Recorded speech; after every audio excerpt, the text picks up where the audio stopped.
Advances in Complex Regional Pain Syndrome, a virtual Canadian conference, September 14th, 2024 at 1 p.m. Welcome to our first virtual conference on CRPS. Since Canada covers many provinces, we decided to provide this conference for all Canadians. We have been holding local conferences in Ontario since 2002, but this is our first virtual conference. We have 3 speakers, all from Canada: Erfan Shafiee, PhD, Andrea Hebert, OT, and Dr. David Shulman, MD, who is from the Wilderman Clinic in Thornhill in Toronto. We are promoting awareness of complex regional pain syndrome based in Ontario. We began in 2002. PARC was founded by 2 CRPS patients who formed the charity, myself and Barbara Berry.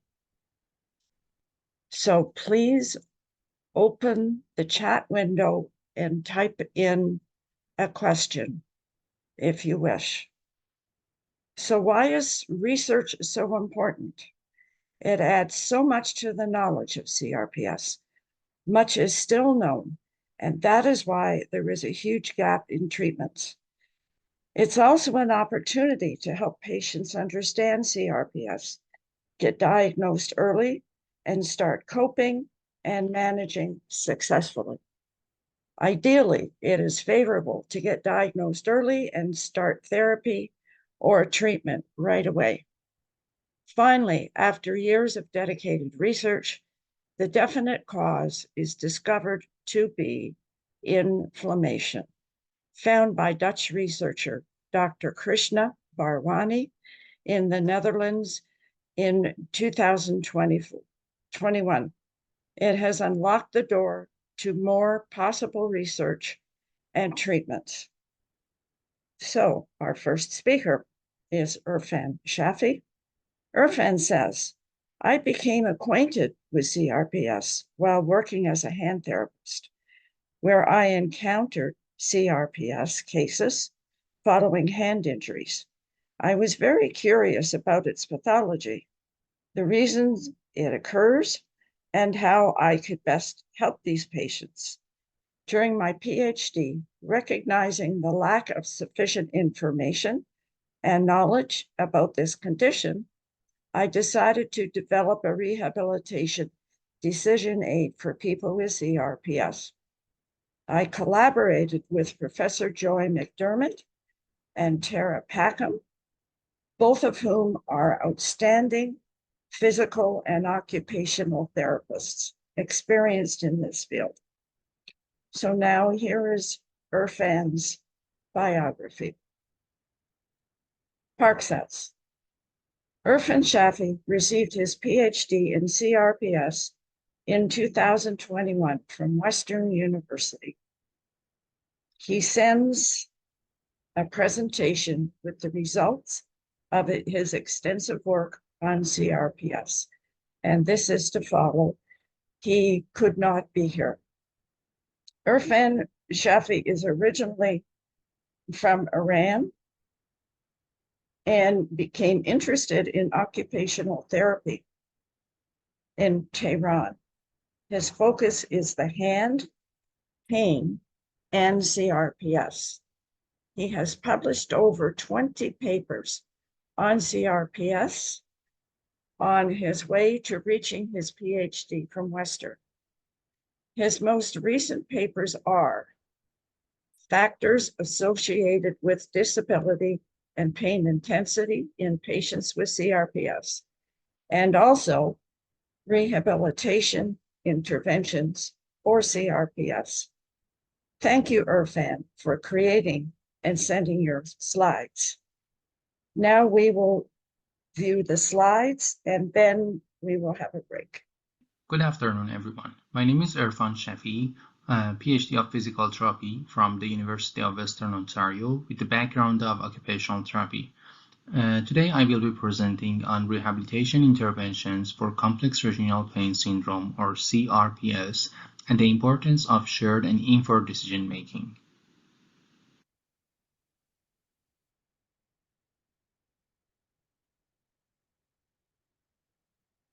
As many of you know, CRPS is a chronic pain condition that typically affects a limb after an injury, trauma, or surgery. The hallmark symptoms include severe pain, swelling, and a significant loss of function, which can greatly impact daily living activities. The incidence of CRPS is relatively low, with reported rates of 5 to 26 per 100,000 people in different countries. Despite its rarity, CRPS presents a substantial challenge both in terms of patient care and research. This presentation will cover the importance of rehabilitation interventions in managing CRPS, ongoing research, and the challenges faced in advancing treatment options.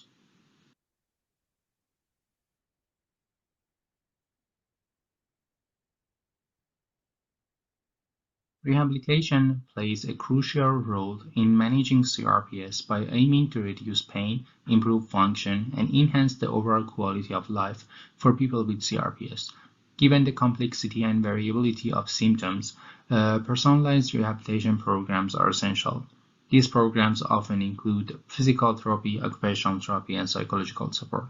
However, because CRPS is a rare condition, research in this area is challenging. Despite these challenges, ongoing research is vital as it helps to improve our understanding of the condition and develop innovative rehabilitation strategies. In the following slides, I will discuss the specific challenges faced in CRPS research and the importance of integrating shared and informed decision-making in rehabilitation.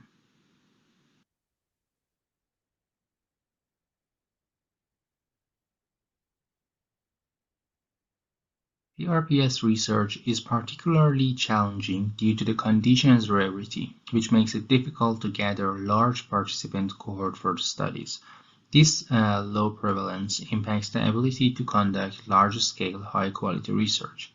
Additionally, the heterogeneity of symptoms, ranging from mild to severe, complicates the standardization of the study protocols and outcome measures. There are also significant diagnostic challenges, as there is no universally accepted diagnostic criteria for CRPS that leads to potential misdiagnosis or delayed diagnosis. Finally, ethical considerations arises when involving patients in clinical trials, given the high level of pain and disability associated with CRPS. These challenges underscore the importance of developing tailored and ethically sound research methodologies to advance our understanding and treatments of CRPS.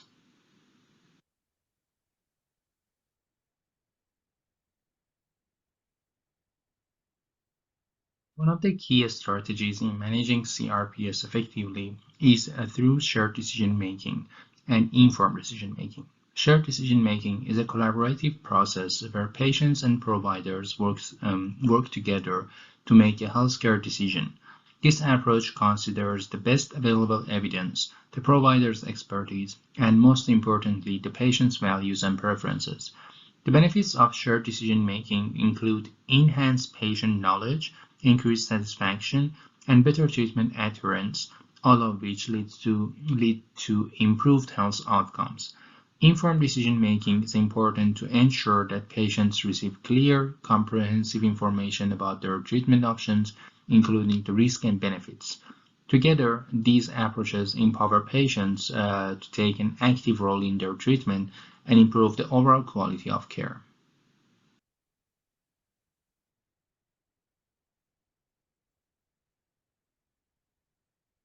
To further support people with CRPS in making informed decisions, we developed the Decision Aid tool.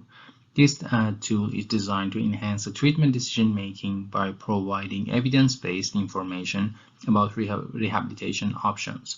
The development of this tool involved two key strategies. First, gathering evidence from the existing studies, guidelines, and surveys of both patients and therapists. And second, testing and refining the tool based on patients' feedback. The decision aid includes educational content and supports the evaluation of the treatment options, aiming to empower patients and improve personalized care in CRPS management.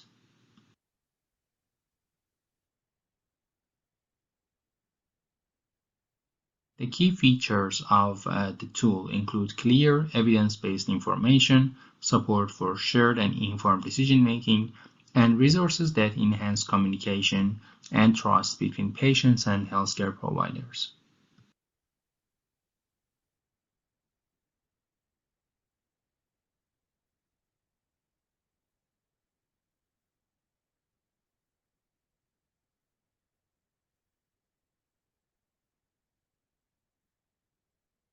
This page, which is the first page of the educational section of the decision aid, provides an overview of what the rehabilitation treatment decision aid is and outline the key facts about CRPS to help clients understand their conditions better.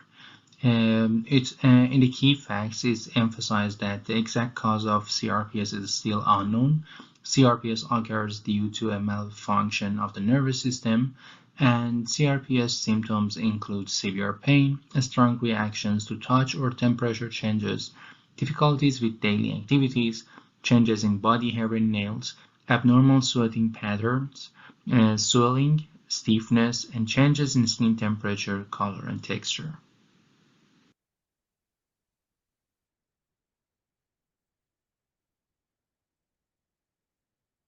And the other key facts about CRPS diagnosis were there is no specific timeline to diagnose CRPS. Also, about the people who can give you the diagnosis of CRPS, it mentions that there are your family doctor, your physician, or your surgeon if you had a surgery. And also, in some cases, you might be referred to other specialists, such as pain management specialists or neurologists, to further evaluate and provide you with treatment options. This information is designed to help you understand the process of diagnosis of CRPS and who might be involved in your care.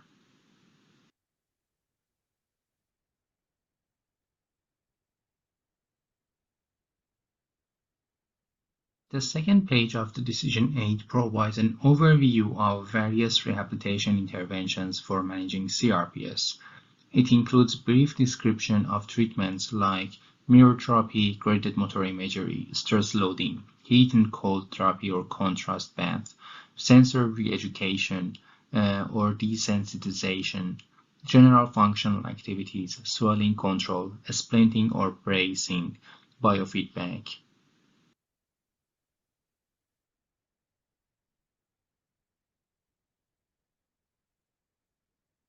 And also electrical nerve stimulations like TENS, hydrotherapy, acupuncture, pain education, self-management, and cognitive behavioral therapy.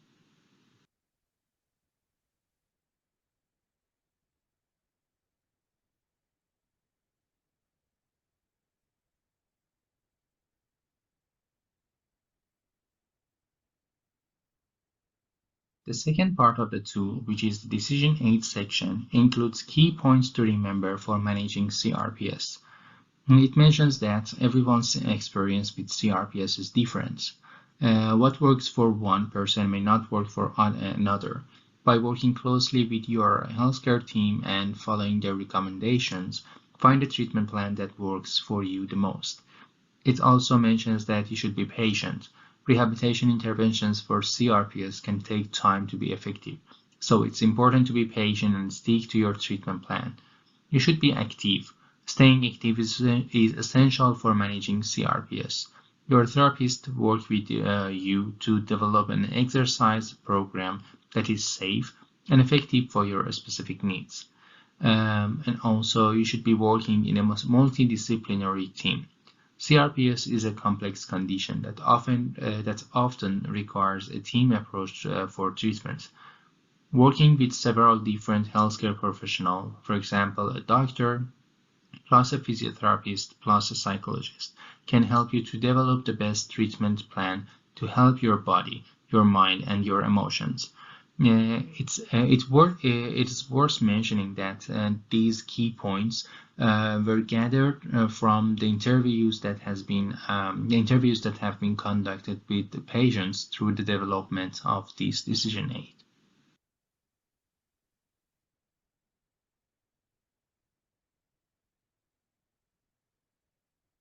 The next section of the decision aid encourages people with CRPS to actively consider and select top 5 outcomes that are most important or bothersome to them.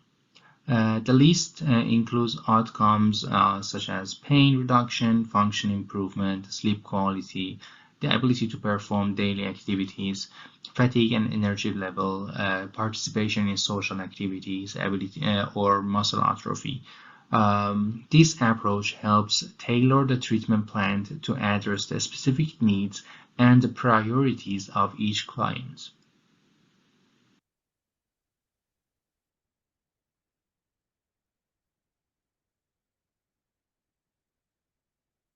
The next section emphasizes the importance of discussing treatment options with your healthcare provider to make an informed decision.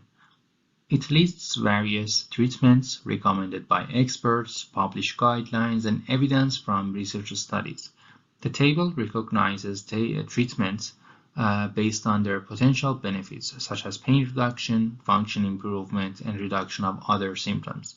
It includes notes on specific outcomes that these treatments aims to achieve.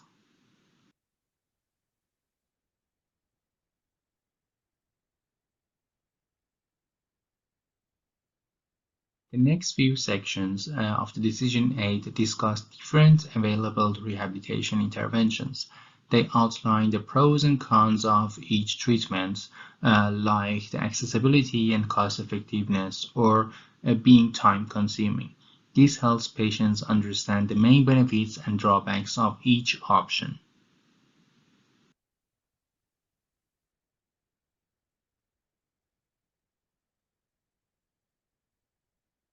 Mirror therapy and graded motor imagery are innovative techniques that have shown promise in reducing pain and improving function in people with CRPS. These methods involve using a mirror to create a reflection of the unaffected limb, which tricks the brain into perceiving movement in the affected limb. This can be done at home, making it convenient and cost-effective. Additionally, these therapies can be conducted online, providing flexibility. However, they require a significant time commitment, often taking several weeks or months to yield noticeable improvements.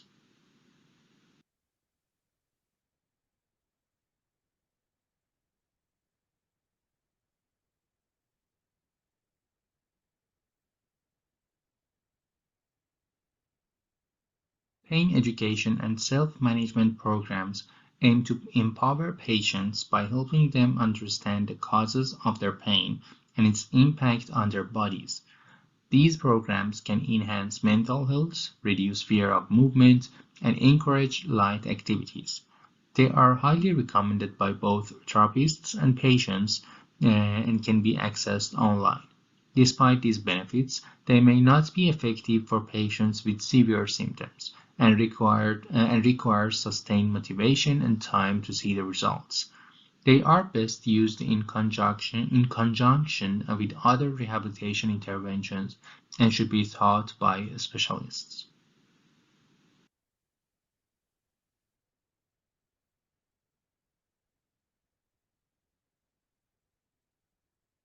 General functional activities, strengthening and stretching exercises, and stress loading. Engaging in general functional activities along with strengthening and stretching exercises can significantly reduce the fear of movement, swelling, stiffness, and pain. These activities promote independence and can be performed at home or online. However, they can be initially painful and may not be suitable for people with severe symptoms or high fear of movement. Stress rolling, in particular, must be performed correctly to avoid exacerbating of the symptoms.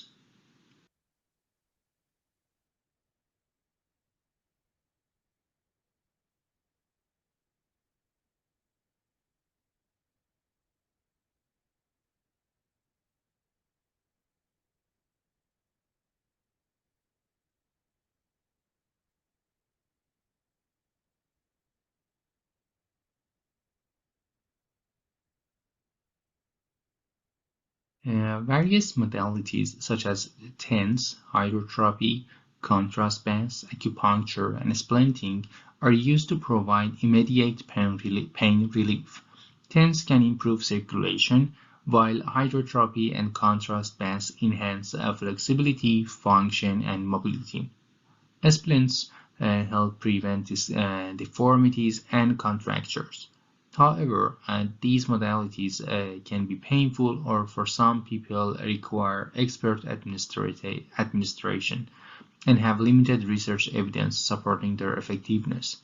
Acupuncture, for instance, can cause side effects like bleeding or infection if it's not performed correctly, and splinting can lead to skin irritation and exacerbation of symptoms if not used properly.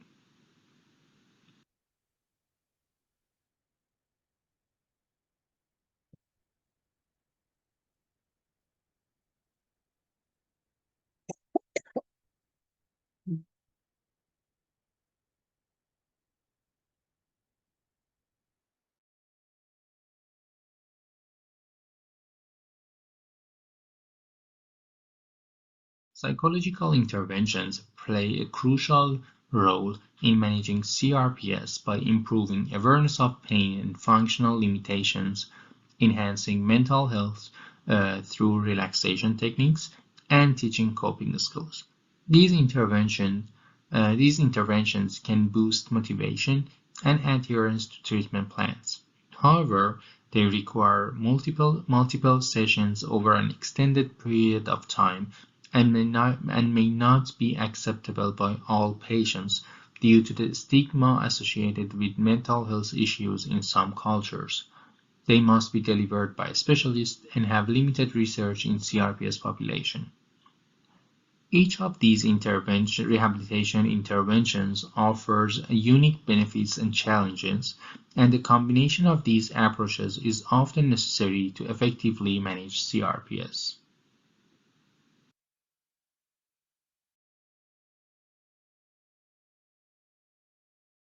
The next section in the decision aid is called Priorities for Rehabilitation.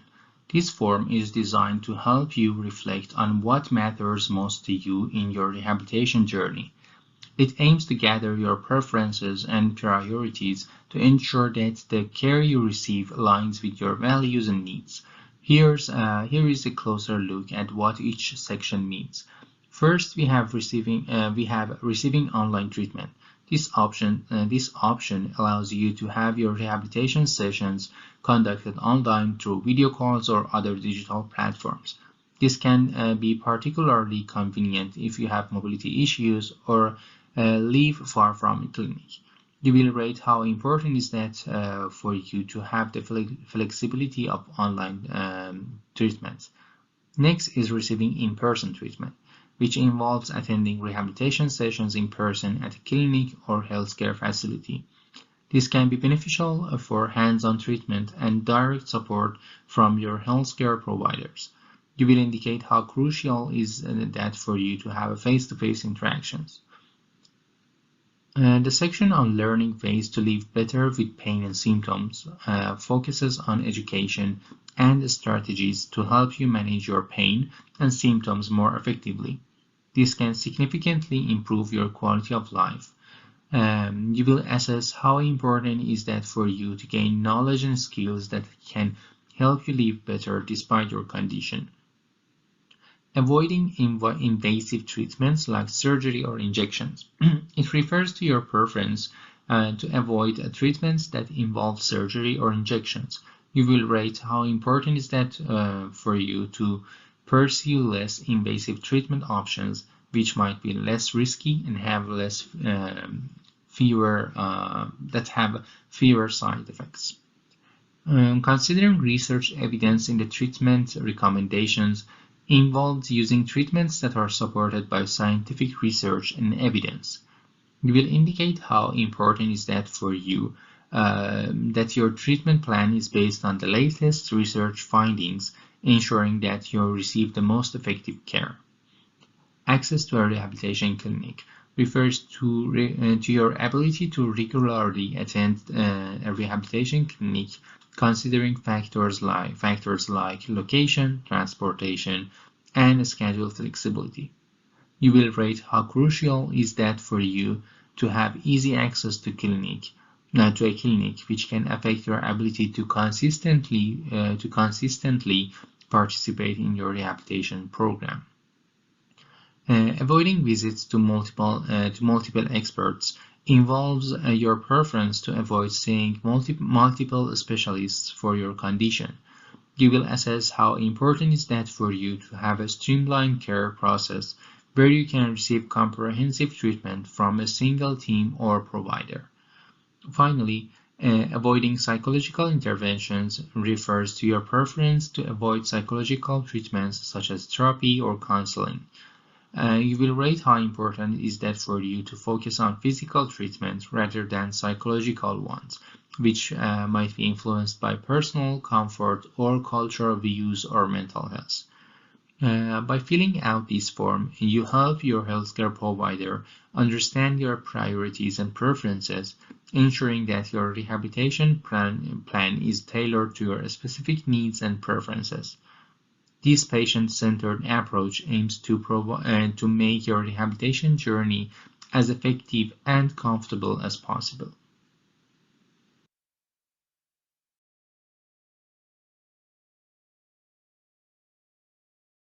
This section of the decision aid is designed to help you reflect on some important questions about rehabilitation interventions for CRPS. It aims to clarify your understanding and gather your thoughts on the effectiveness of these treatments. Finally, the section titled "Where Are You Leaning Now?" prompts you to reflect on your current feelings and preferences regarding rehabilitation. After considering the facts, your feelings, and your preferences, you will indicate which option best describes your current stance. The first one is visiting one expert in the field of rehabilitation. The second one is visiting more than one expert in the field of rehabilitation. The third one is not interested in receiving rehabilitation interventions. And the fourth option is undecided.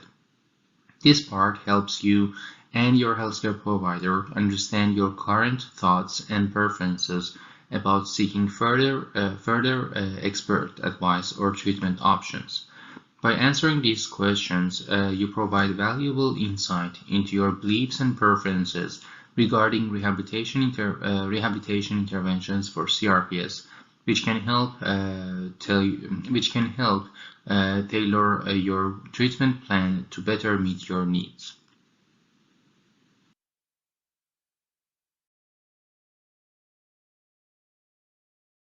The last section is designed to help you reflect on your understanding of the rehabilitation intervention options available to you and to assess your readiness to make a decision about your treatment. It includes several questions to guide you through this process. The last part encourages you to check what you need to do before make this decision. Here, you will indicate whether you are ready to take action, want to discuss the options with others, or want to learn more about your options. Finally, there is a space provided for you to write down any questions, concerns, and preferences about the interventions that are available to you for your condition. This section is meant to help you and your therapist to have more detailed and personalized discussion about your treatment plan. By answering these questions, you can better understand your own readiness and feelings toward making a decision about your rehabilitation interventions. This process ensures that you are making an informed choice that aligns with your personal values and needs.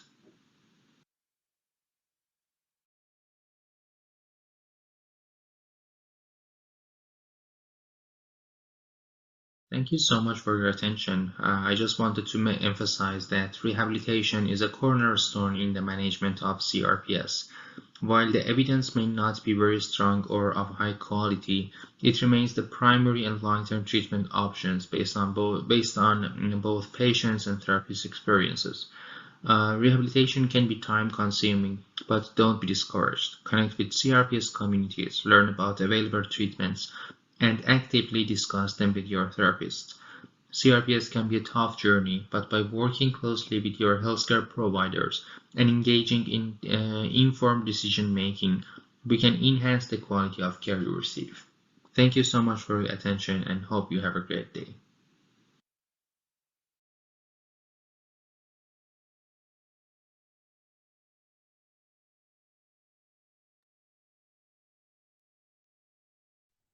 Okay, that is the end of Erfan Shafie's presentation.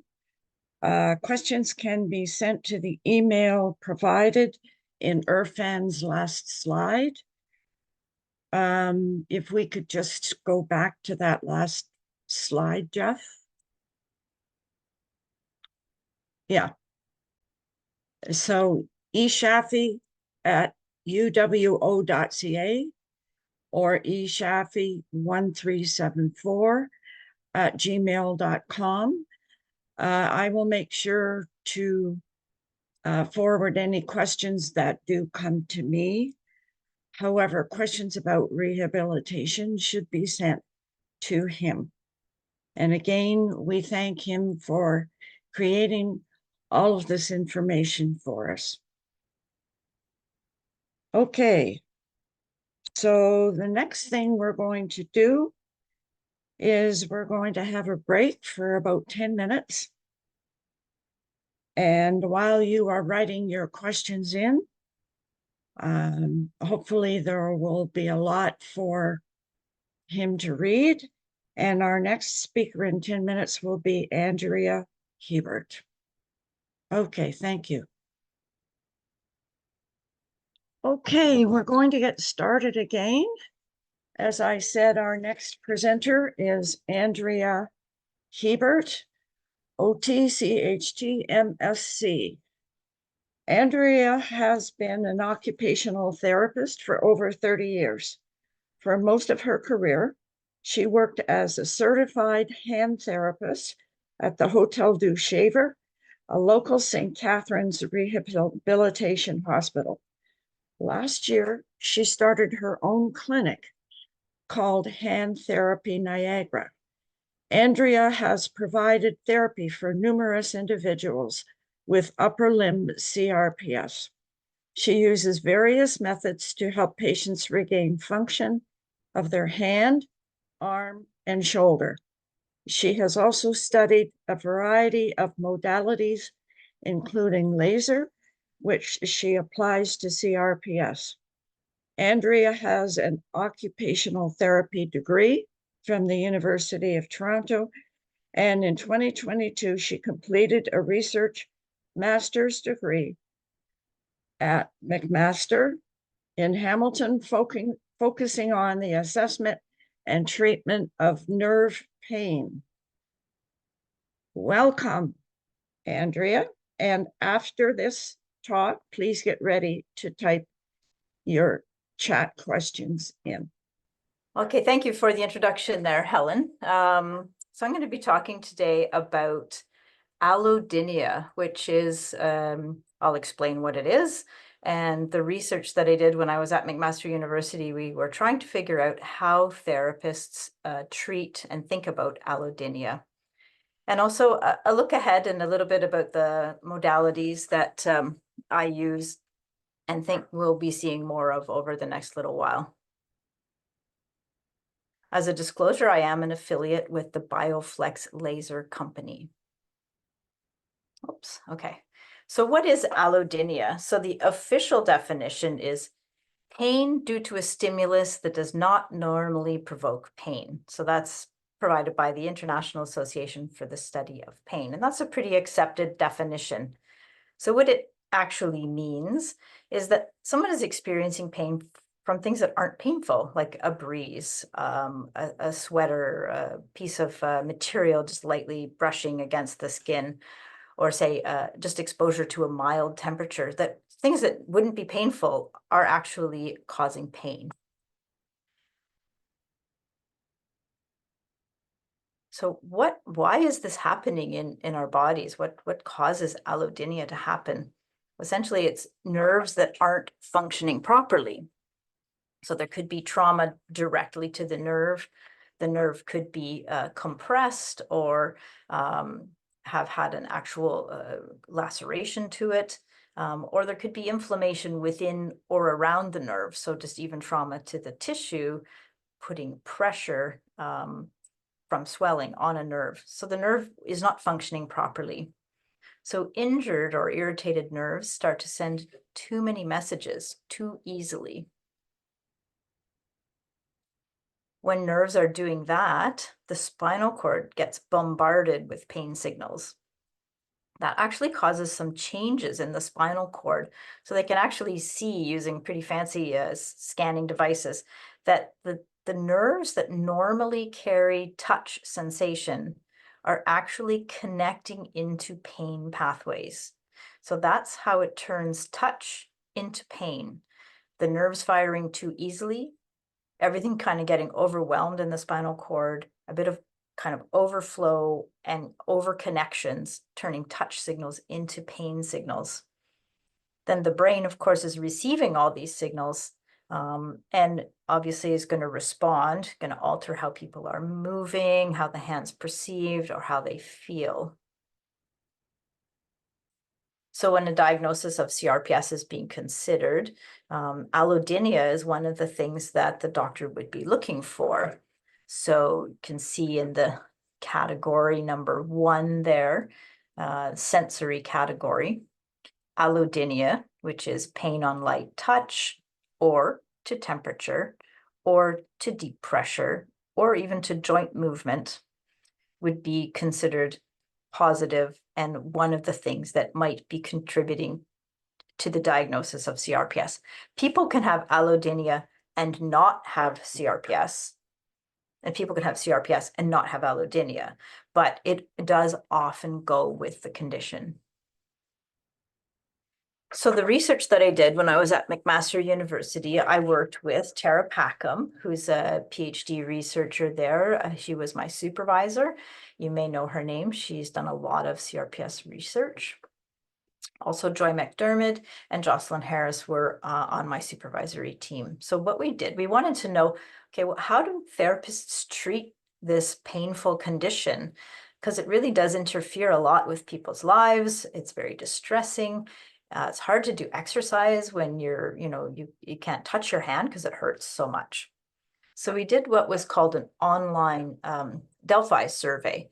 And it's essentially a survey in multiple rounds. So we send out a survey, we collect people's thoughts and opinions, we compile it all, and we make a summary. We send the summary back out to them, and we ask them more questions. So we kind of keep diving deeper into the thoughts of the therapists. So we had 112 therapists invited. We ended up with 54 doing our first survey, and 43 made it with us all the way to the 4th survey. So we did 4 total. And we had a good representation from around the world. 15 different countries contributed to the final information. And we looked for specifically for expert hand therapists, certified hand therapists around the world. What we did is we gave them 3 cases describing allodynia in common hand injuries and conditions. And one of the cases was somebody with CRPS following a distal radius fracture. And the therapists were then asked to tell us, okay, well, how are you going to treat each of these people? What would you do with them? So as far as research goes, this is still considered a fairly low level of evidence. It's expert opinion, not nearly as good a level of evidence as, say, a randomized controlled trial, but it is still evidence in it can help guide treatment. So what did the therapists tell us? They pretty much all agreed that the person should be encouraged to try and use their hand as much as possible, as tolerated as well. Strategies to improve movement, because movement moves nerves, manage swelling, because that takes pressure away from nerves, alter how the brain perceives the hand. So things like you saw in Erfan's presentation, the mirror therapy or imagining movement. They also recommended education, support, and pain management strategies. So you'll see a lot of the things here that was in Erfan's decision-making tool. The use of TENS, although they didn't agree exactly on how and where TENS should be applied, but it was agreed that TENS may be helpful. And almost all said that you needed to do something called desensitize, but they really didn't agree on how to do that. And that was actually one of the things that we really delved deep into over the multiple rounds of our survey. So there is no official definition of desensitization. So it really depends on who you asked. So we tried to figure out from this group of expert therapists, what does it mean to you? What does it mean when somebody says, okay, you should desensitize a hand or an arm? What does that mean? So in round one, 96% of the therapists in our survey agreed that allodynia should be treated with some form of sensory stimulation. And desensitization was the most commonly used term to describe this. But when they started to describe what they were doing with people, it was obvious that it wasn't all the same thing. So by the third survey, we said, okay, well, is touching directly on the area of allodynia desensitization? And 55 agreed that that was true. But 47% said, no, it's actually touching next to and around, but you don't touch the area of allodynia. So you can see that those are very different things. One is going to be painful and one is not. One is touching on the irritated area, one isn't. So we kind of found that there was definitely different ways of providing sensory stimulation. So starting on the far left there, some therapists, not many, it wasn't as common, felt that touching directly on the painful area was the way to go. And again, I'll repeat that this is for allodynia in general, not specifically to CRPS. Okay, one of the cases had CRPS, but the other two didn't. So it's more just in general, how is allodynia being treated? So there was opinion that sometimes it's okay to touch directly on the painful area. Some therapists thought you should touch in less painful areas and move towards the pain. Others said, nope, you don't touch the pain, you only touch on non-painful areas and gradually move towards a painful area. And then there was a whole another kind of school of thought, the counter stimulation, where you touch in non-painful areas, but you're very careful in choosing an associated cutaneous nerve branch, meaning it's a nerve that's kind of in a connected way to the problem area, but it isn't painful to touch that nerve's area. And again, the goals at the bottom are different. So on the yellow side, the desensitization, the goal is to try and get the nerves used to being touched again. And on the right, in the blue, the goal is actually stop stimulating the nerves and let them calm down, essentially. So desensitization by direct touching. So these are a couple examples. On the right-hand side, you see the person has a cloth and they're going to rub it on, for example, if they had pain on the back of their hand on the thumb side. So they gently rub up and down that area. On the left-hand side of the screen, you see there's different bins with different substances in them that could be, and they usually go from the softest and the least likely to be aggravating to the most aggravating. So you might start with cotton balls or lima beans and move up to things that are rough. But then the idea of counter stimulation, the therapist would look at, okay, well, where is it that if you touch it, the person really has pain? And that would be what you see there in the red. So if somebody had a very painful thumb, back of the hand, radial nerve area, that would be considered like no-fly zone. You don't touch that. You don't make a point of touching it. You don't make a point of even moving it. You kind of protect it. You let it calm down. But there is the idea of also providing some counter stimulation, and you can see in the green area up in the upper arm, and then some what we call sensory re-education in the yellow area, sort of in the in-between area, but never into the red area. So very different concept. Touch, this one, and don't touch. So in summary, desensitization, the term is used to describe different approaches, but probably the most important thing from this related to the audience of this presentation is when we ask the therapist, okay, so when somebody has allodynia and CRPS, they recommended don't touch directly on the area of pain. So this would be a no-no, according to the expert hand therapists. This would be more of an appropriate approach. Also, though, there's very little research on the effectiveness of desensitization, and yeah, a lot more work is needed. One other thing we delved into in the research that we kind of dove into over the course of the rounds of the surveys was, okay, well, should an area of allodynia be covered? So should you put a glove on? Should you cover that area so it's not being aggravated? And in general, the experts said no. But again, they didn't have the same reasoning. But they also said, but sometimes it might help. So why not cover the area? About half said, well, no, you should expose it. It should be touched and it should be desensitized. The other half said it should be exposed because the cover itself might be touching and causing that pain and nerves to be continually aggravated.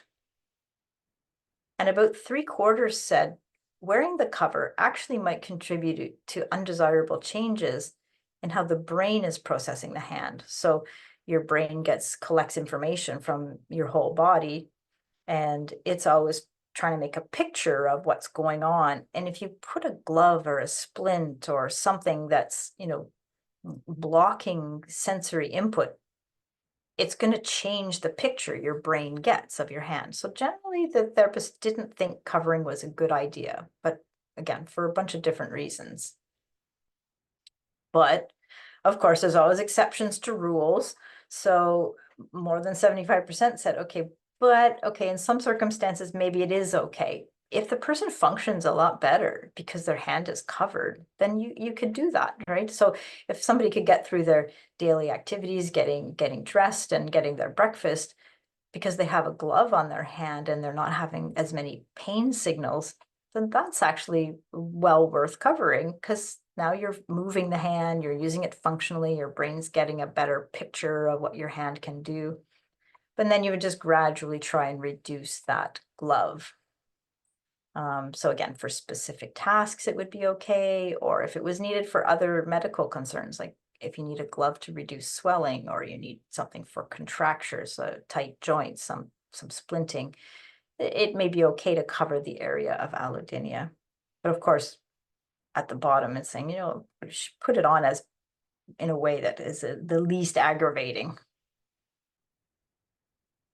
So just in summary about the covering, generally advised not to, but it is okay in some circumstances. And that's where, again, back to Erfan's talk, really working one-on-one with a therapist who understands you and your circumstances and your preferences. And, it really should be tailored to the individual person. I don't think there's any real hard and fast rules. Okay, so now we're going to look a little ahead. Now I'm totally stepping away from the research that I did at McMaster University, and I'm talking now more about my own practice and things that I have found helpful for people with nerve pain, including people with CRPS. So modalities, you've probably heard of modalities. They use some form of energy to help, and often that can help reducing pain and inflammation. So today I'm going to talk about the use of light and the use of electricity. So light therapy, also called photobiomodulation or low-level laser or cold laser. You may have heard these terms before, probably not photobiomodulation, but that is actually the proper term. Photo refers to photons, bio refers to biological, and modulation is just, modulating. So you're using light to modulate biological processes. of all the modalities, it actually has the most research. There is tons of research going back to the 1960s showing beneficial effects of different wavelengths of light to reduce inflammation, pain, and to promote tissue healing. There are a few papers relating to CRPS with positive results, but again, very small case studies or case series, not a big amount of research. But there is a ton of research just on photobiomodulation in general. But there are so many different ways to deliver the light, right? So essentially what we're looking for is photons, or the light, give all the cells that the light touches a boost of energy. So it increases what's called ATP, which is an energy molecule in the mitochondria, which is a part of the cell. So the cells get a boost of energy. When cells have more energy, they can do what they need to do. And they're always trying to move towards homeostasis, or towards a state of balance and healing. So red light is absorbed more easily, but it is quite superficial. So it's like less than or up to maybe 0.5 centimeter. Near infrared light is less absorbed, but goes deeper. It goes 3 to 5 centimeters. So it depends on where the light needs to be absorbed. If it's a little finger joint, red light's really good. If it's a shoulder, you probably need infrared light. But there's a huge variety of devices for clinical and home use. Starting on the top left, pictures, those are, laser probes. So out of the end, you will get a beam, a laser beam. Safety glasses need to be worn when those are being used. On the bottom left is a cluster of light, could be LED and laser. LED is also appropriate to deliver photons. It's less intense than an actual laser, but it can penetrate into the tissues and be absorbed as well. On the bottom right, you can actually have a whole body red light bed. And on the top right, you can have panels of, light. So pros and cons to each of those. The panels on the top right, pretty popular. You could go on Amazon and find them. Buyer beware, they're not all a good quality. You actually have to have the right wavelength, you have to have the right amount of wattage, and you have to be really close to it. As soon as you're even a few centimeters away, you've lost a lot of the potential light effect, which is why, the laser probe or the cluster probe that you see in the pictures there would be more therapeutic. The panel system there would be more wellness related. But light definitely helps change biological processes, helps reduce inflammation, and helps tissues heal. And then just looking at some electrical modalities. So Erfan mentioned TENS. The therapists in our study mentioned TENS, because TENS has been around for ages, probably since the 1960s as well. And TENS is essentially providing a electrical stimulation that your nerves pick up, and it kind of overshadows the pain nerves. So it's helpful. It's kind of a block.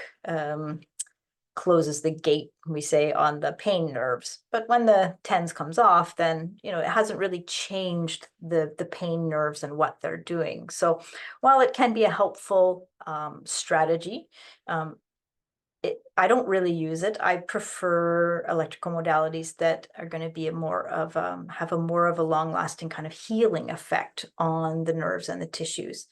And so there's one called deep oscillation, which uses static electricity. It's been around since the 1980s, developed in Germany.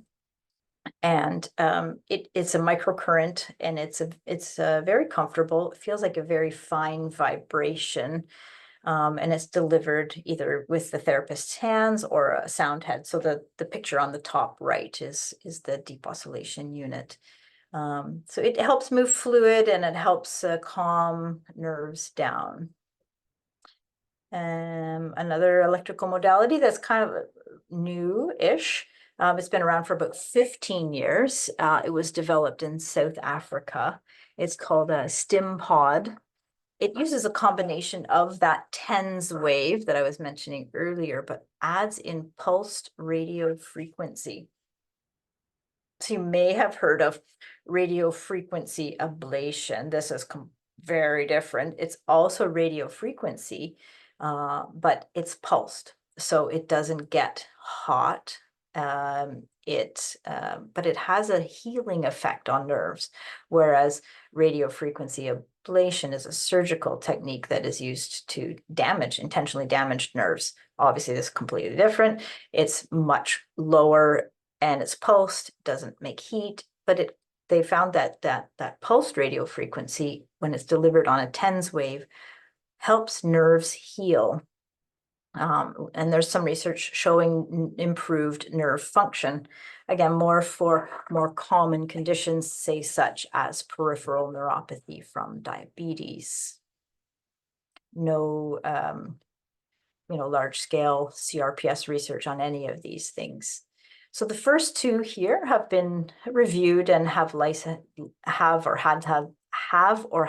licenses by Health Canada. This one, I think, is also very interesting in how it may help nerve function. It's called frequency-specific microcurrent.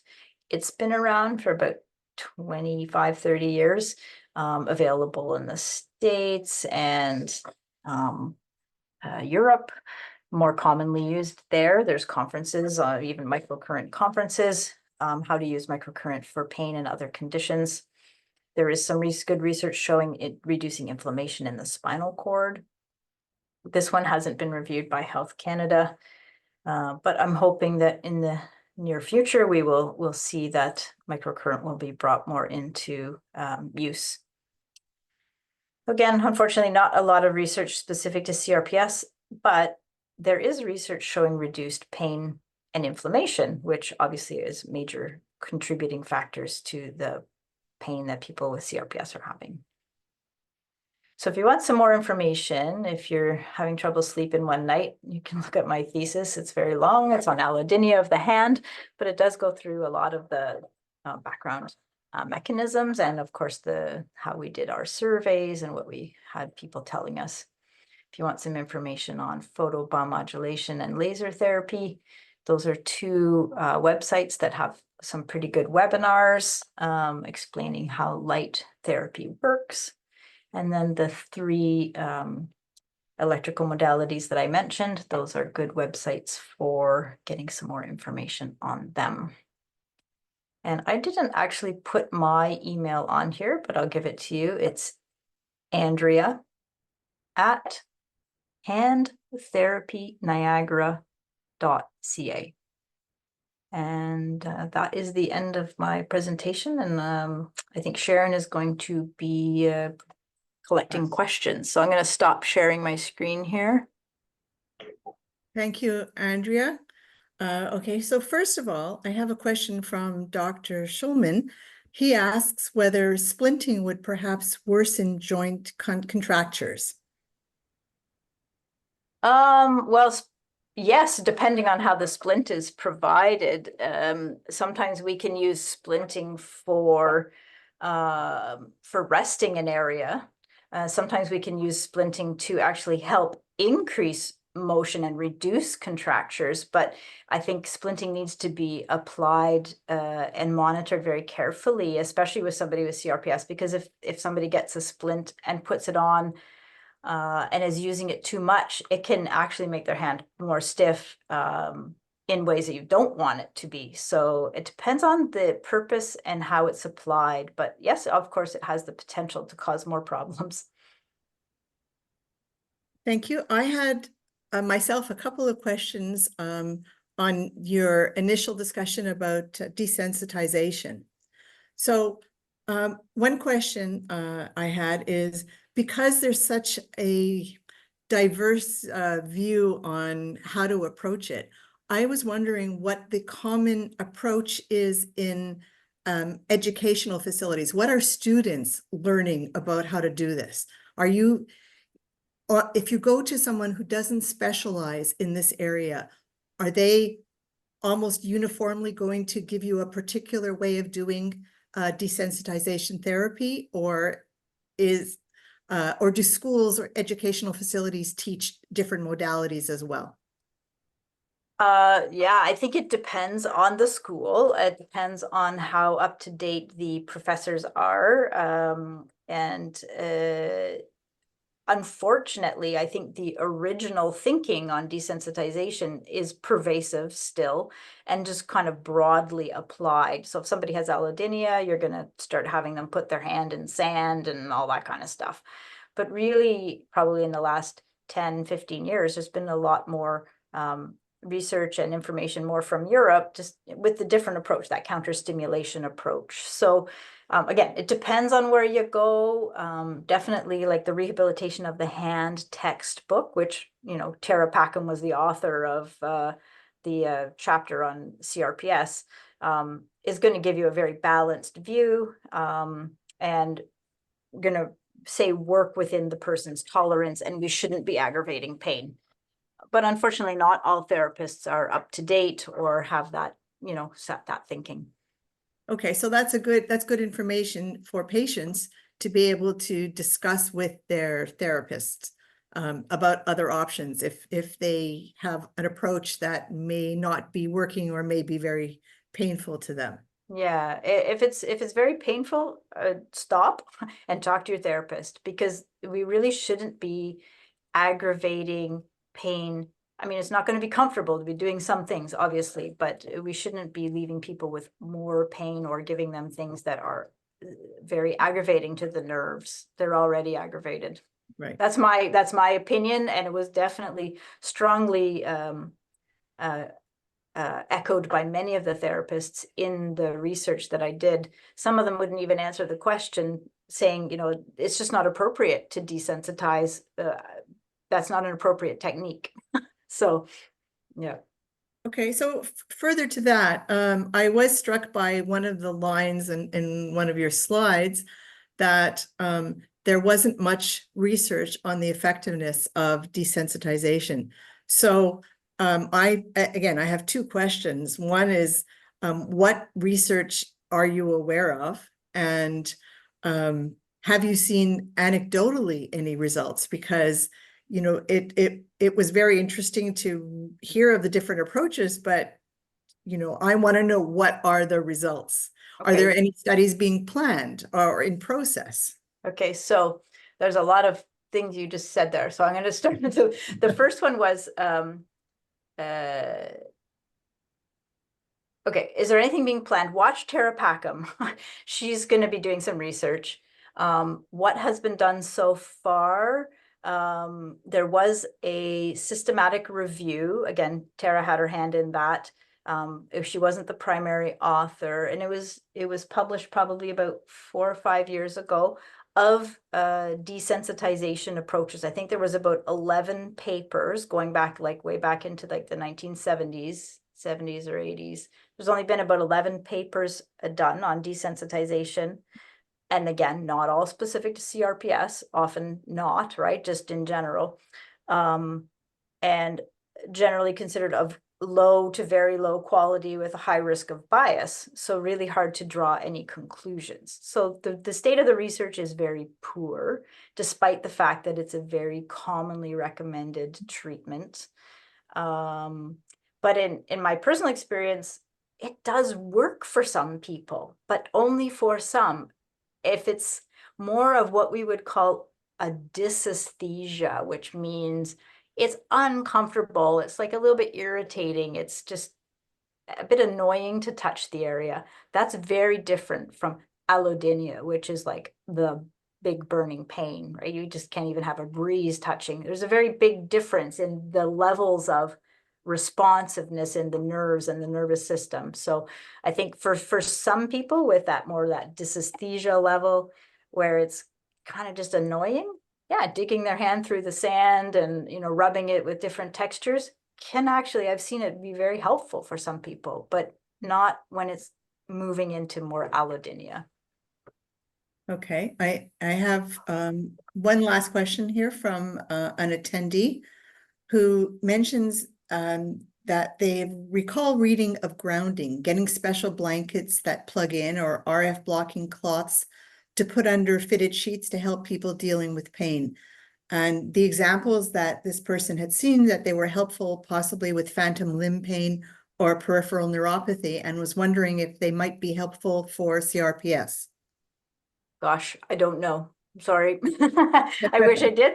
I am familiar with the concept of, using, earth energy or grounding energy, but how it applies to CRPS, I'm not too sure. I think there has been some research done showing some reduction in inflammation, but again, I can't really comment on the quality of the research or whether, it would apply to CRPS. Thank you. So those are all the questions that I have. So I will turn this back over to Helen. Thanks. Thank you very much.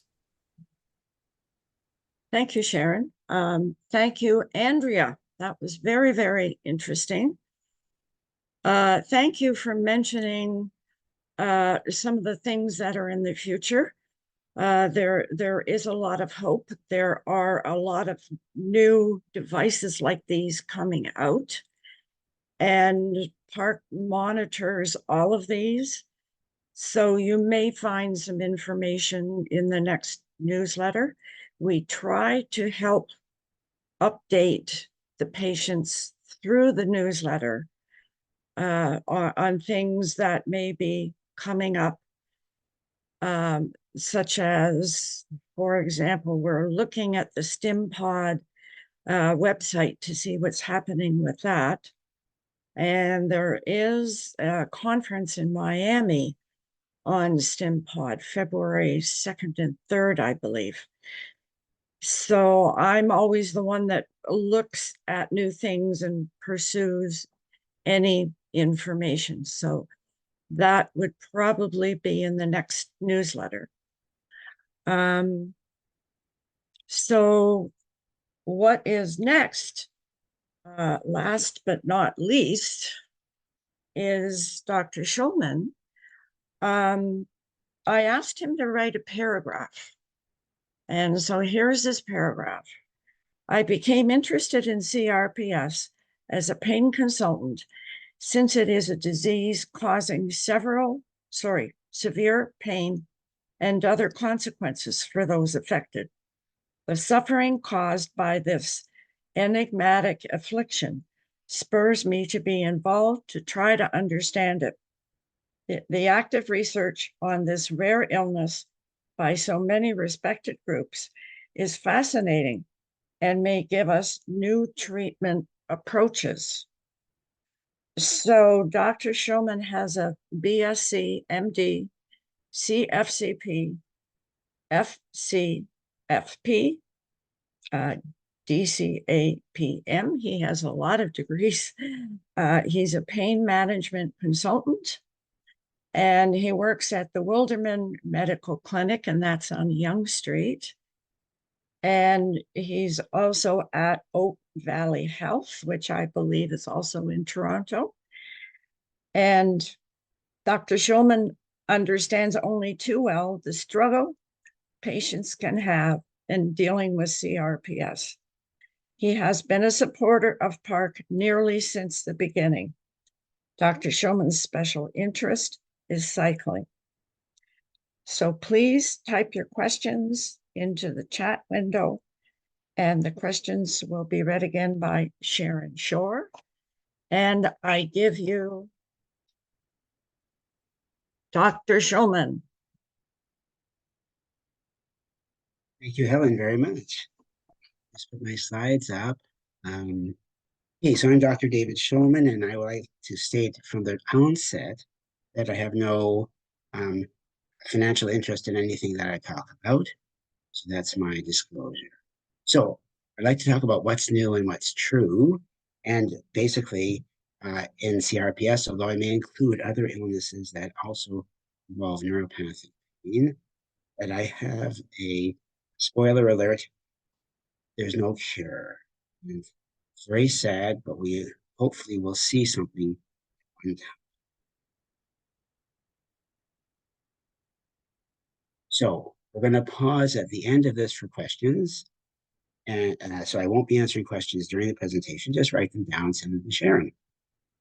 So I'd like to talk first about what's new in the literature, and there's a lot of interest in prevention of chronic pain in general, prevention of CRPS in particular, prevention of exacerbations of CRPS is probably many people with CRPS are worried about. For instance, if they have surgery on the affected limb, they might have difficulty with the flare-up. So this is going to be a long wish list, as you can see. So we'll start with the very first research group that looked at prevention of CRPS, and that was Zollinger about 25 years ago. We looked at vitamin C, 500 milligrams. It started out at 5 days and has since been lengthened to 50 days after surgery or after an injury, and he looked at the hand. And he found that there was a positive effect, vitamin C, in these doses, which are quite reasonable and quite cheap. And that positive effect was to prevent new cases of CRPS. And many studies since have shown the same thing. And my question is, why is it not in wider use? Because this is such an easily accessible treatment with apparently good effects in preventing CRPS, and quite inexpensive. So I do recommend it to my patients who are considering surgery. If anybody falls and breaks a limb, I would simply right away start vitamin C in these reasonably low doses. Now, let's go back to basics about how perhaps we can prevent CRPS, and nutrition, I think, is one of the most promising ways to do so. And we know a lot about nutrition now and inflammation. And Helen has correctly pointed out that this is an inflammatory disease or based on inflammation of both the peripheral part that's affected, the limb, but also in the central nervous system. So let's look at nutrition. So first of all, we want anti-inflammatory diet. And I think this has started to be a good subject of research, fruitful subject, if I can put it that way. And the recommendation is to eat a wide range of variety, fresh and colorful fruit and vegetables. So we said you eat the rainbow. That seems a good description.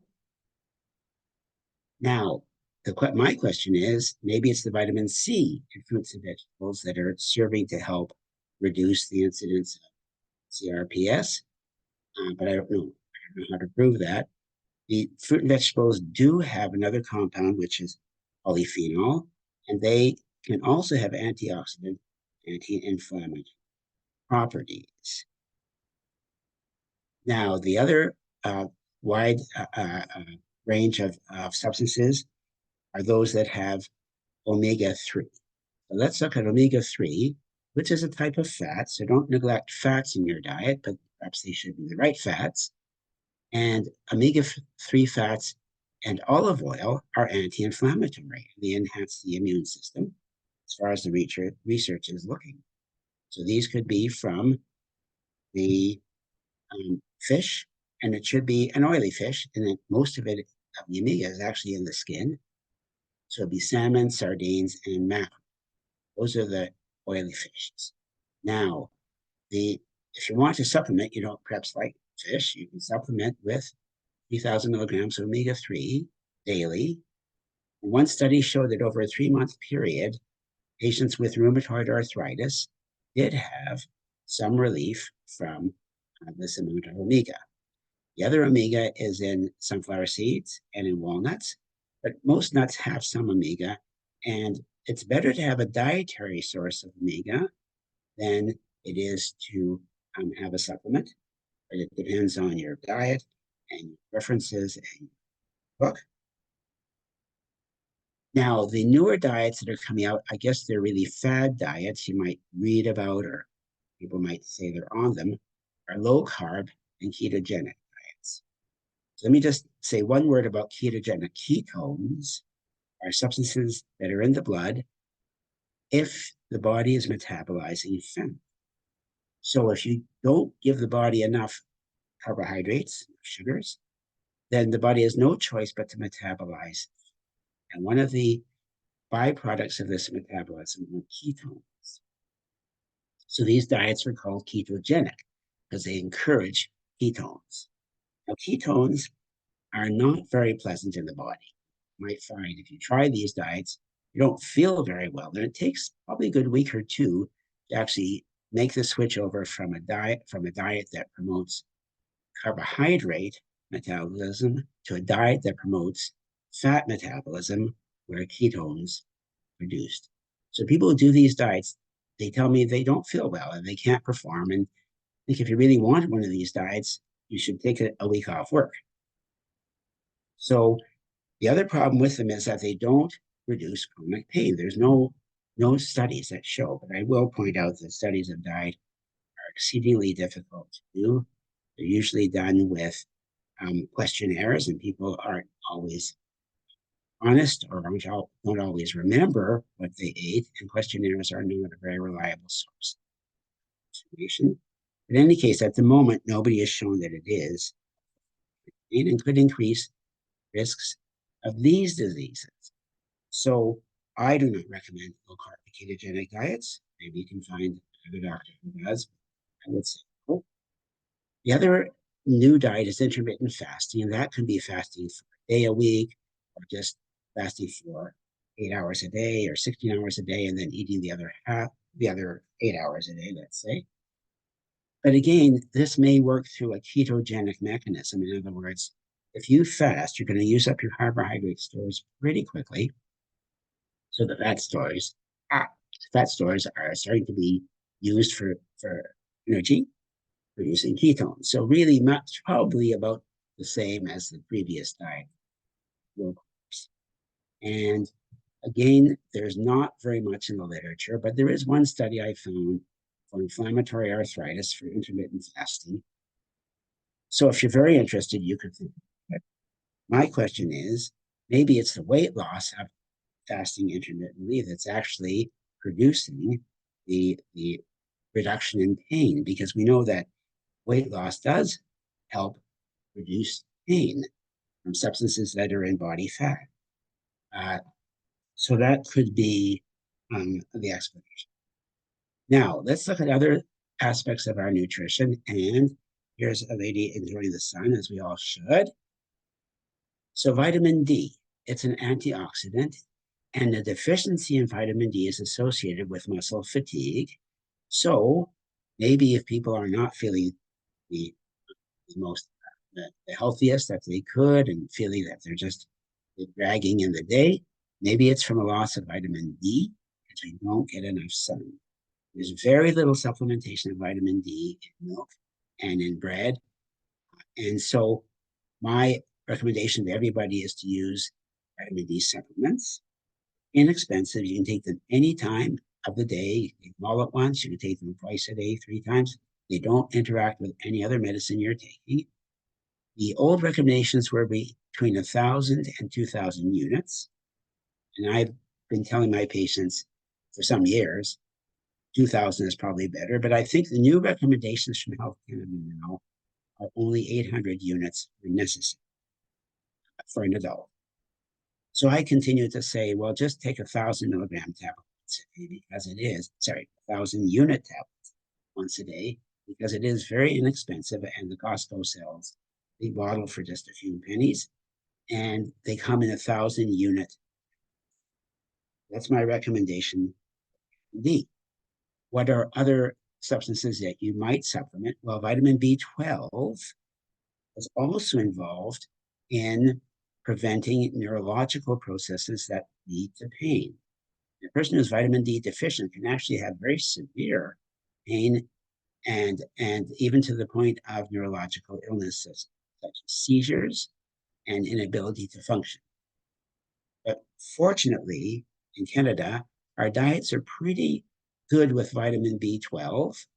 Vitamin B12 is in meats, A lot of Canadians eat meats, but those who don't, vegetarians and vegans, should probably supplement their vitamin B12.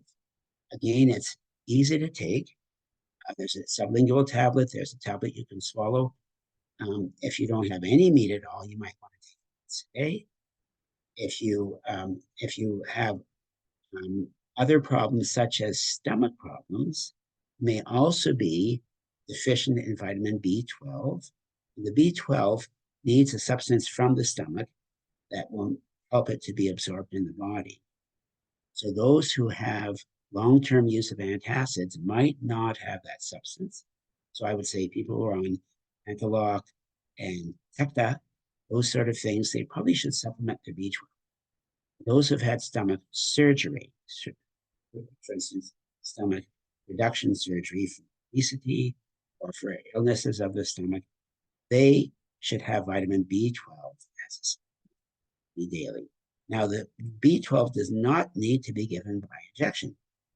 I think that's a common practice, which is not necessary. B12 is absorbed if you take it by mouth. The next one is magnesium.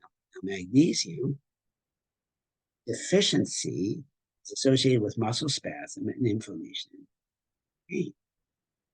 However, again, most of us are not deficient in magnesium, which is present in fruit and vegetables, nuts and seeds, and many, many other diets. So I say to people, it's cheap, it's relatively easy to take, it doesn't interact with other things, and you might as well just take it. Because if it helps, then carry on. If it doesn't help, you can stop it. So you're sort of doing your own personal study. And it may help with muscle spasm, for even night spasms, night leg cramps. It may help with sleep itself, because it's a bit of a sedative. So I take it at night. The one I suggest is magnesium glycinate. It is absorbed when you take it by mouth. The other magnesium, which is magnesium chloride, is not absorbed, and so stays in the bowel, and it is good for constipation and relaxation. So if you want it to be helpful for your sleep, muscle spasm, perhaps for pain, take the glycinate. If you want it for relaxation, take the chloride. No other supplements have been studied and found to be helpful. Now, that's what you should do. Here's what you shouldn't do. You shouldn't take ultra-processed foods and sugar. You should ensure adequate fluid intake and fiber intake. And you should try to be close to your ideal weight for your height. So as I said before, weight is important in trying to prevent pain, and overweight may release substances into the body that are inflammatory. Now let's look at sleep. Sleep and chronic pain. And I think that this young lady is almost certain to have knee pain after sleeping in this position. But there's a lot of good research on sleep and chronic pain. So one study showed that 55.4% of people with obstructive sleep apnea have chronic widespread pain, and that's way higher than the incidence in the population, 20%. Right? So obstructive sleep apnea or sleep disturbance from any cause, very important in creating chronic pain and should be avoided as much as possible. And I send most of my patients for sleep tests in our clinics. Female patients seem to be more affected by obstructive sleep apnea, higher disability and lower quality of life. Exercise. That's like apple pie, right?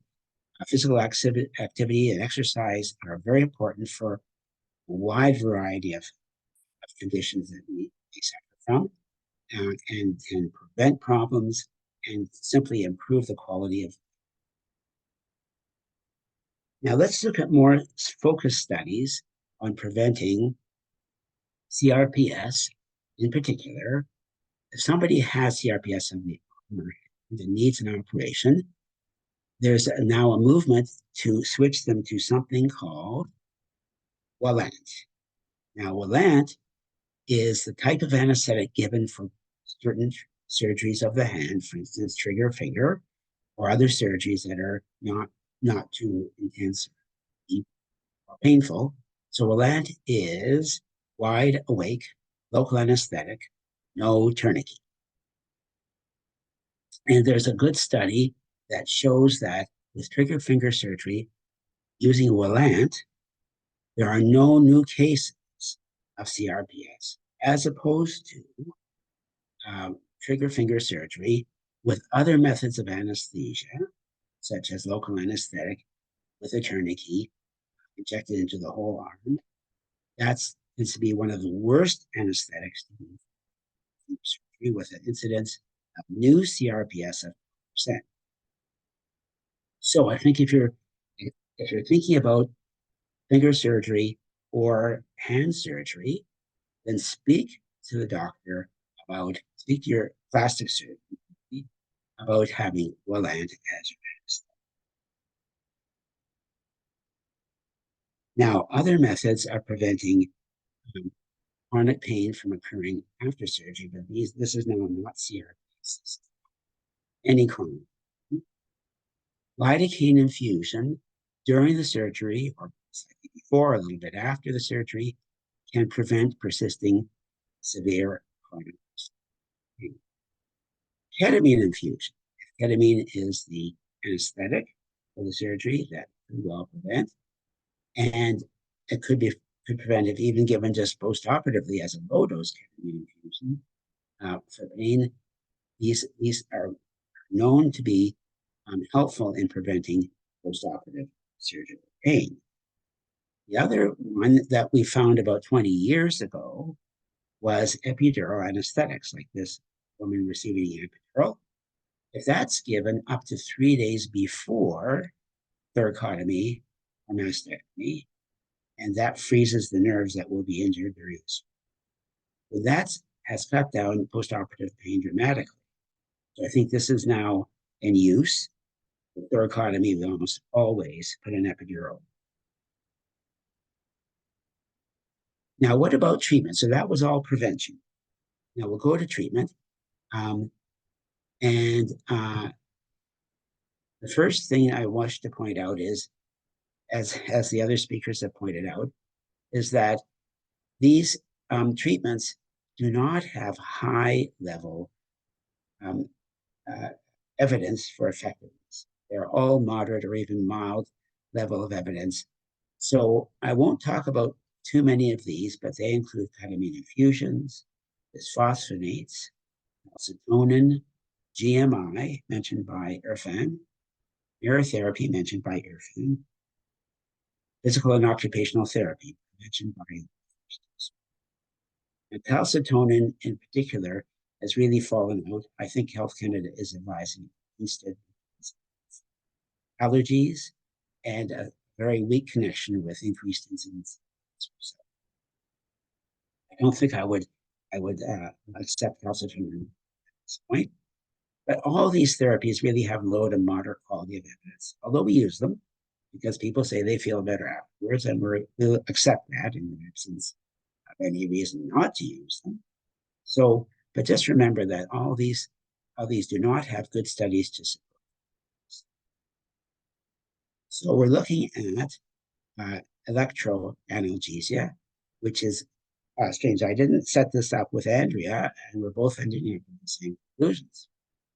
Electroanalgesia, Andrea's photobiomodulation, may be more effective than these therapies, may have less side effects, fewer adverse effects. So let's look at some of these treatments, which do have some evidence. You mentioned it's not the best quality evidence, but there's some. So the first is the spinal cord stimulation. And you may know of this, you may have read it, or you may even have a spinal cord stimulator in you.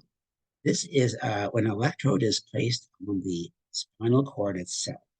You can see the electrode can be anywhere from the low back to the thoracic spine, to the neck.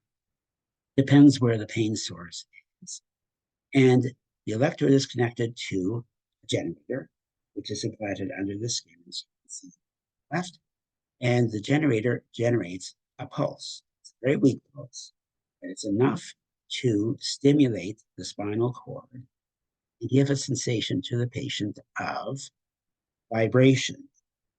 So a nerve can't carry two impulses at once. A nerve is carrying pain, but you give that same nerve a vibration stimulus, then the nerve has to make a decision, and it will decide to carry the vibration to the brain where you feel it. It's vibration instead of pain. So this is the theory, and it dates back to the theories of Melzack and Wall about pain. So what's the evidence?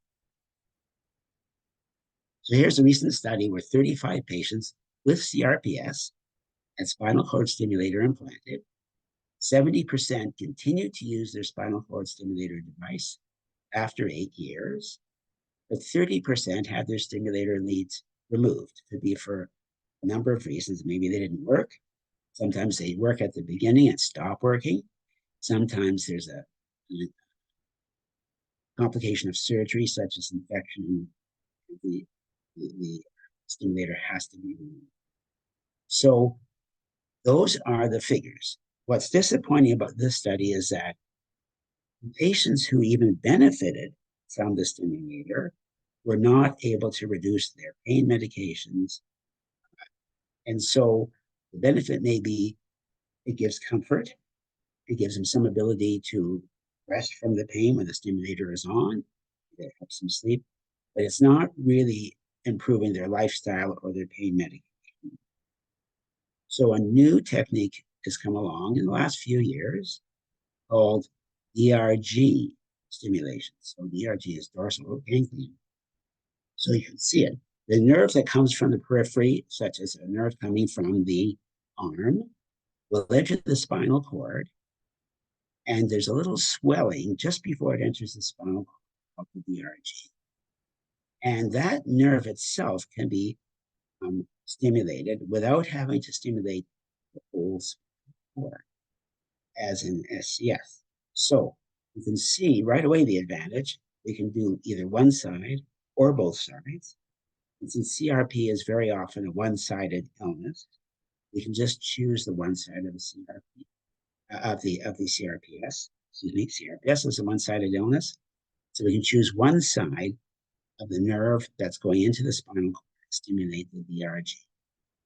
And it's the same thing with the stimulator implanted in the body, but you can see it doesn't involve neurosurgery. There isn't one huge electrode in this. It's just two wires, one on either side, from outside spinal cord right onto them. Now, what's the evidence? So here's one study that showed 21 out of 23 patients with a DRG stimulator had reduced pain and improved activity, and important, reduced pain medication use at 36 months. So that's encouraging. However, once again, disappointing is that when you do a large literature review, the evidence for the DRG is still only low quality. Let me just speak to that for 1 minute, because the reason all our studies don't show high quality evidence is because you can't do a placebo-controlled trial. For instance, how would you do a placebo-controlled trial of DRG? You'd have to implant the stimulator and just not use it. And that wouldn't be ethical. It involves surgery, involves some risks. So I think that that's our problem that's plagued us with looking for evidence. However, I think it is used, provides comfort, and that's good enough for us. In this case, oops.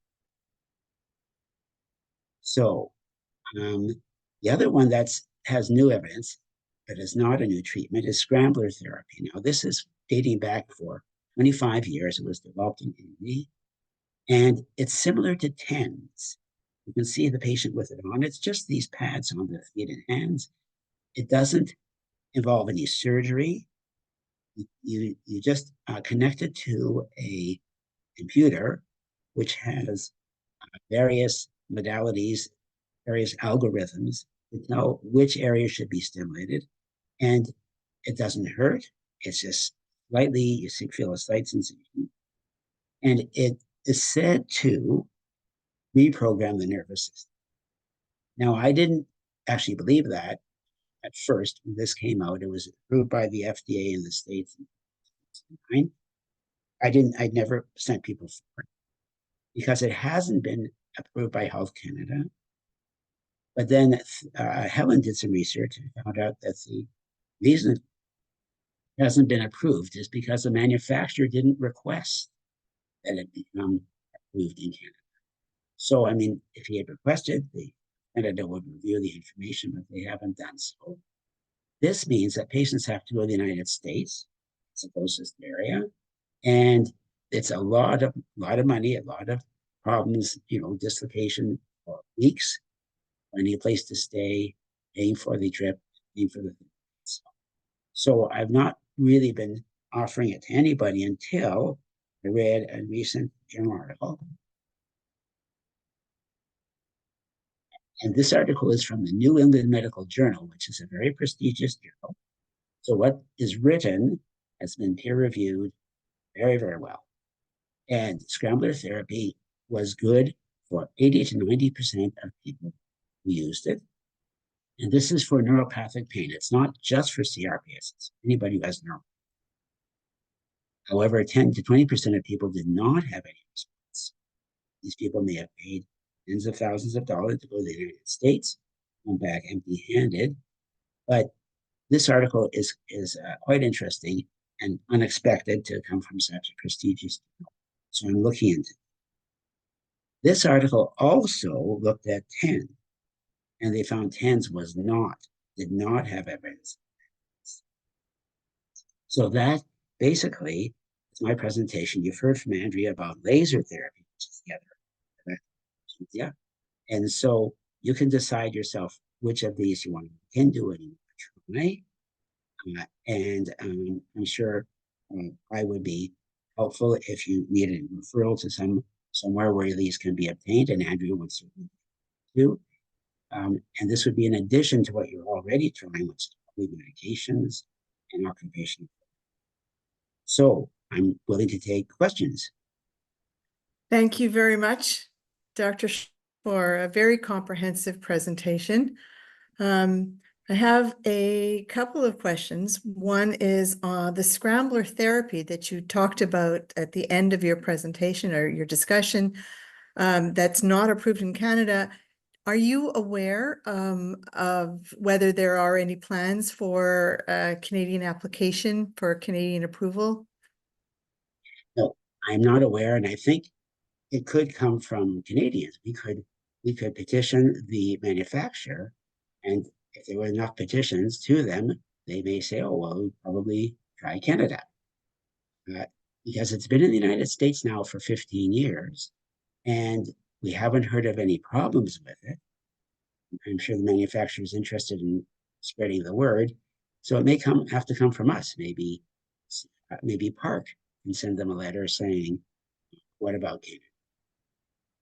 All right, and maybe Helen, if PARC is going to include it in a newsletter, maybe Dr. Shulman, you can either provide to PARC or briefly discuss now, where are the major centers in the US? If somebody had the funds to do it and wanted to try a non-surgical option that actually could lead to relief, where would be, if you were in Toronto or Montreal or Vancouver, where are the centers that we would look to?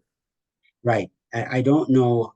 Don't have a comprehensive list, but I know one of my patients went down to Florida, and she went down to where? I'm sorry, you cut out.